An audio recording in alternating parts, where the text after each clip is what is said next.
चालू वर्षातील प्रत्येक दिवस शालेय गुणवत्ता वाढीसाठी उगवावा. बळीराम राठोड. दापोली तालुक्यातील जिल्हा परिषद शाळा सडवे नंबर 1 येथे काल शनिवारी संपन्न झालेल्या केंद्रस्तरीय शिक्षण परिषदेत शिक्षण विस्तार अधिकारी बळीराम राठोड यांनी मार्गदर्शन करताना चालू वर्षातील प्रत्येक दिवस शालेय गुणवत्ता वाढीसाठी उगवावा ह्याच नवीन वर्षाच्या शुभेच्छा असल्याचे सांगत, शैक्षणिक नियोजन हे गुणवत्ता वाढीसाठी उपयुक्त ठरते, त्यामुळे नियोजनबद्ध कार्यवाही करून सर्व शाळांनी तालुक्यात दर्जेदार गुणवत्तापूर्ण ठसा उमटवावा असे मनोगतात सांगितले. यावेळी सत्यप्रेम घुगे, मंगेश कडवईकर, महेश शिंदे, संदेश चव्हाण यांनी विद्याप्रवेश म्हणजे शाळापूर्व तयारी, NEP 2020 फिट इंडिया, आनंददायी शनिवार आणि NAS 2024 याविषयी सखोल मार्गदर्शन केले.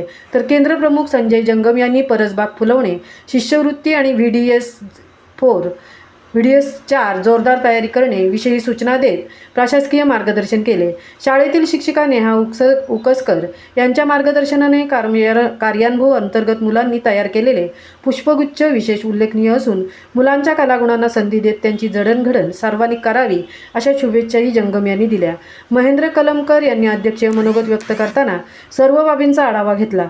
प्रारंभी शालेय विद्यार्थ्यांनी शस्तवन, स्वागत गीत, स्वच्छता अभियान, समूह गीत सादर केले.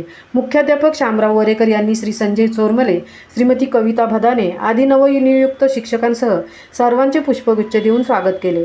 तर उपशिक्षक विकास पटले यांनी सूत्रसंचालन केले. याप्रसंगी मुख्याध्यापक संजय मेहता, महेंद्र कलमकर, हायस्कूलचे नंदकुमार कालेकर आदी मान्यवर उपस्थित होते.